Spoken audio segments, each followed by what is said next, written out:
As most of you will be aware of by now, the British are going to have a referendum on whether or not to leave the EU in about 1 month. A lot of arguments have already been put forth to whether or not they should vote to leave or vote to stay.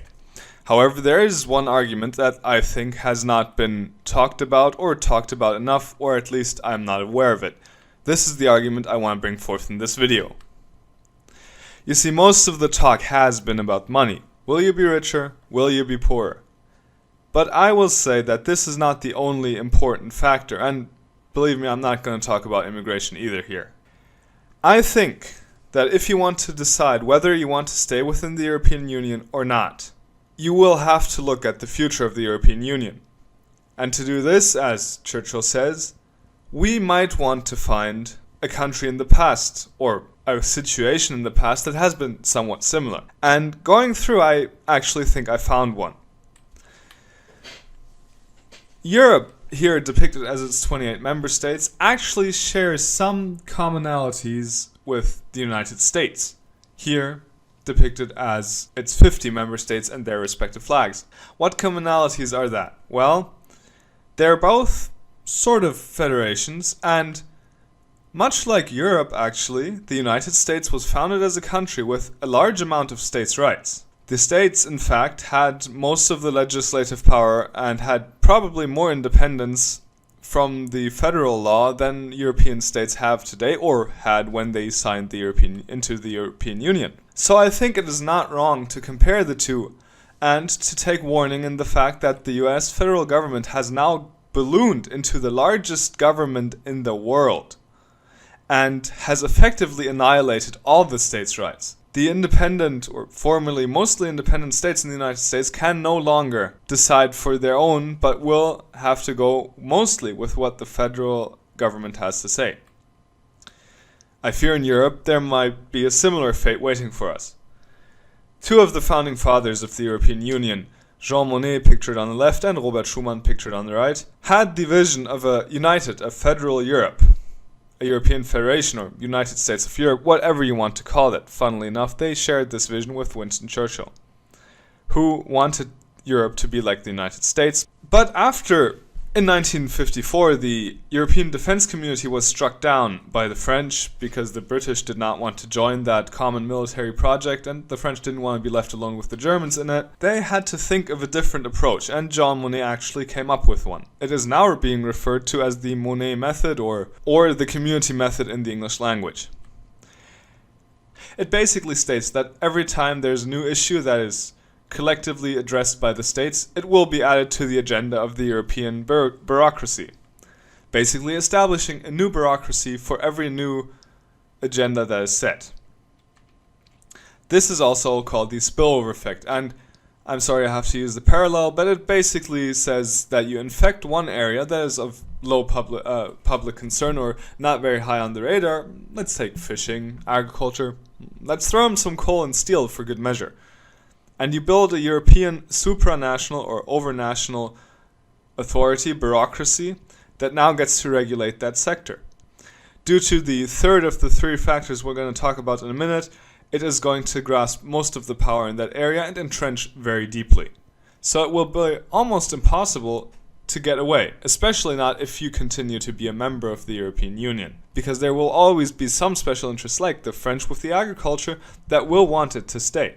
And just, because you don't want to throw away all the gifts you've been given by the European Union, you will have to accept its existence. But the first part of spillover actually is the broadening of European competence, of the broadening of the competence and bureaucracies, the amount of bureaucracies that one gets. You see, every time a new issue is added to the agenda, there will be a new sector that will come under heavy pressure of being legislated now by the European Union instead of the individual states. Have you heard recently all the talk about a European solution in the migrant crisis? Well, this might very well be the precursor to a United European Immigration Office. Will you hear soon about maybe educational problems with, I don't know, the young kids or even the migrants, whatever? They're not learning our language. Well, we might have a European solution for that. Have you heard about, oh, the NHS kind of failed? Well, now we need a European health service because you can't possibly do it on a local level, right? This spillover means that from areas where the European bureaucracy has already been entrenched, it will switch over to other areas that have not yet been captured by the bureaucracy, and it will start spreading its seeds, so to say, in that direction. The second area of integration of the European Union into your everyday life is a territorial one. It's the most obvious one, the one we always see. Poland has just joined the European Union. Turkey has just joined. Russia, oh wait, no, they're not. But you know what I mean. The EU 28 is 28 because it has, over the course of history, constantly widened. Croatia has now joined, and I think it's only a matter of time until Serbia is allowed to join, if by then they still want to. Last but not least, and actually probably most importantly, there's a deepening of competences, which means that more and more power will be handed over to a supranational organization until you get a European health service that has all the power, and until organizations, let's say the NHS, won't exist anymore or will just fulfill the orders from the European bureaucracy. This, to me, is very worrying.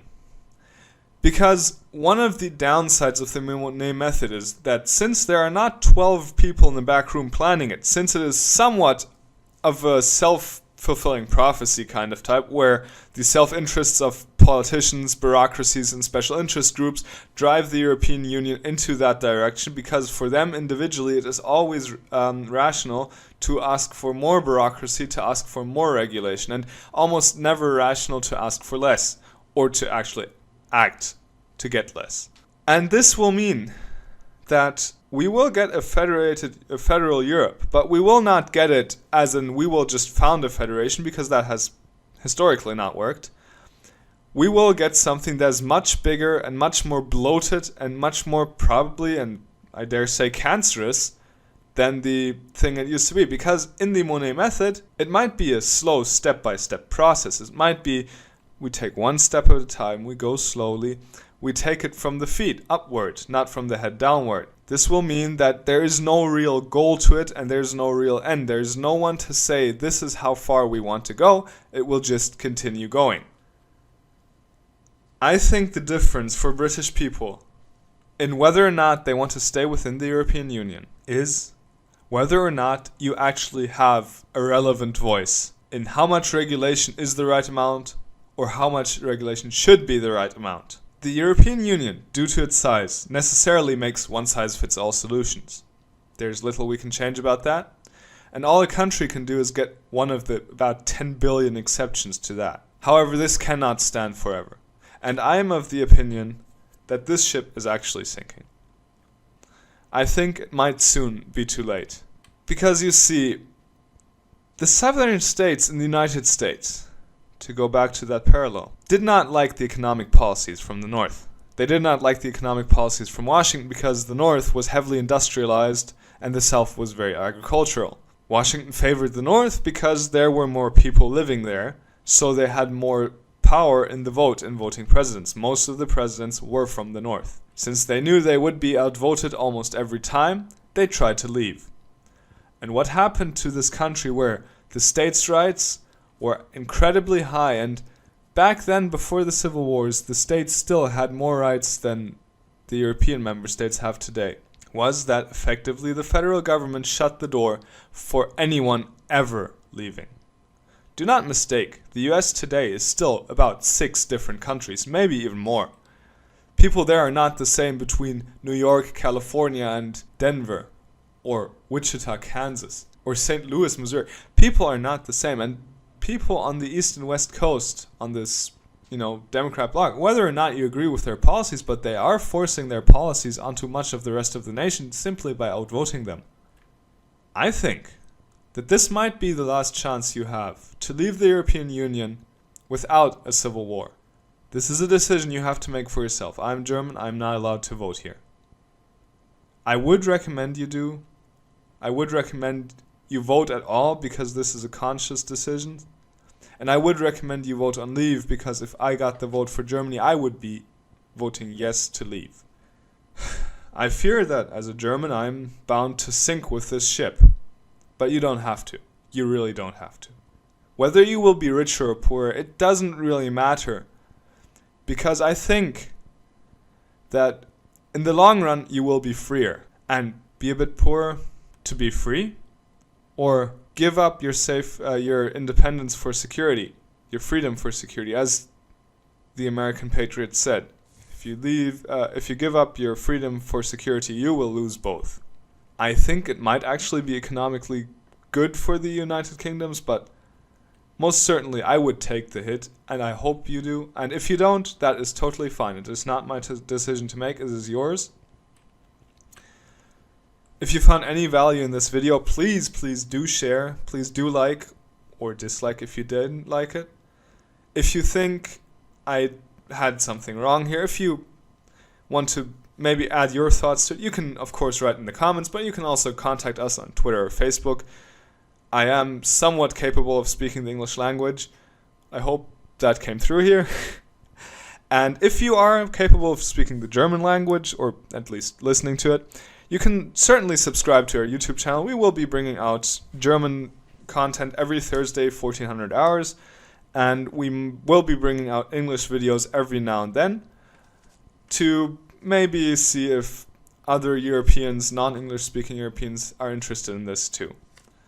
Other than that, I thank you very much for your patience, and I wish you a wonderful, wonderful, blissful day.